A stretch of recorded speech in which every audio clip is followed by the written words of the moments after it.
Assalamualaikum warahmatullahi wabarakatuh. Selamat pagi anak-anakku. Berjumpa kembali dengan mata pelajaran Produk Kreatif dan Kewirausahaan untuk materi yang ke-13. Untuk kali ini saya akan melanjutkan dari pertemuan yang sebelumnya. Sekarang kita bahas mengenai evaluasi dan pengendalian produk. Baik, silahkan kalian perhatikan pada slide yang ada di layar kalian. Nah, yang pertama kita akan membahas mengenai pengertian dari evaluasi produk. Tapi sebelumnya kalian harus tahu terlebih dahulu bahwasannya sebuah perusahaan yang mengolah bahan mentah menjadi bahan jadi tentunya harus melaksanakan evaluasi terhadap produknya sebelum diluncurkan. Itulah kenapa ini menjadi dasar dari adanya evaluasi produk. Maka, evaluasi produk bisa kita artikan sebagai suatu evaluasi yang diarahkan untuk melihat hasil program yang akan dicapai sebagai dasar untuk menentukan keputusan akhir diperbaiki, dimodifikasi, ditingkatkan, atau dihentikan. Baik, sampai di sini dulu kalian harus coba untuk memahami apa sih evaluasi produk itu. Nah, nantinya saya akan perjelas di slide berikutnya.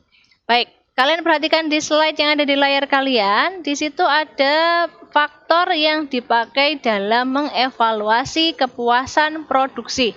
Di sini ada beberapa faktor yang antara lain menurut Garvin dan Lovelock dalam bukunya di tahun 1994 ada 8 faktor dalam mengevaluasi kepuasan produksi.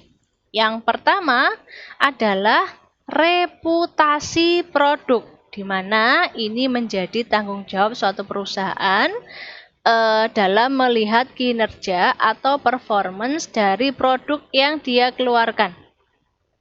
Yang kedua, ciri-ciri atau keistimewaan tambahan atau fitur, yaitu suatu karakteristik pelengkap dari suatu produk.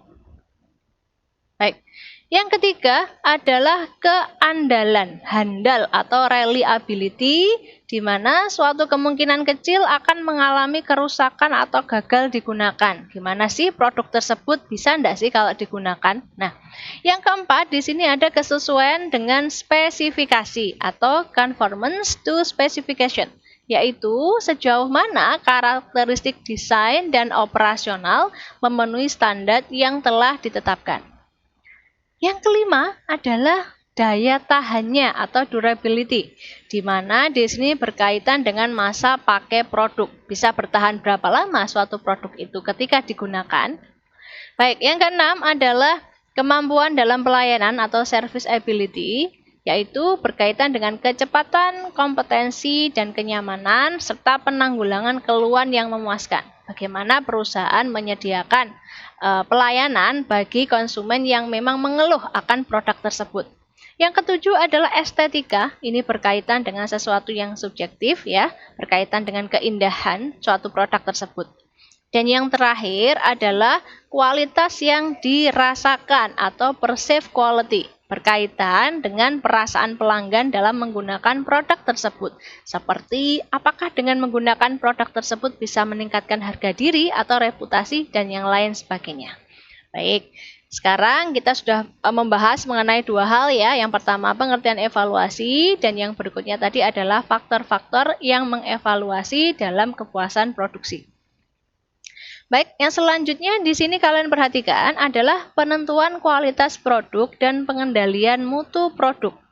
Adapun standar dari kualitas suatu produk ditetapkan dengan mempertimbangkan hal-hal sebagai berikut. Yang pertama, kualitas produk pesaing. Ya, minimal perusahaan bisa menghasilkan produk yang kualitasnya sama dengan produk pesaing atau bahkan lebih baik dari itu. Yang kedua, manfaat akhir dari suatu produk. Apakah produk tersebut sebagai produk akhir atau hanya sebagai produk perantara saja untuk diproduksi lebih lanjut? Nah, itu juga menjadi beberapa penentuan dan pengendalian mutu. Nah, adapun standar yang lainnya juga yang terakhir adalah keseimbangan antara harga dan kualitas. di mana perusahaan harus menyesuaikan harga jual dengan kualitas produk. Yang pastinya konsumen tidak akan segan dalam membeli suatu produk sekalipun itu dengan harga tinggi bila kualitas produk yang dibelinya memang terjamin dan berkualitas super. Demikian untuk materi hari ini. Dan silakan belajar di rumah, jangan lupa jaga kesehatan, selalu semangat, dan dikerjakan tugas-tugasnya apabila ada.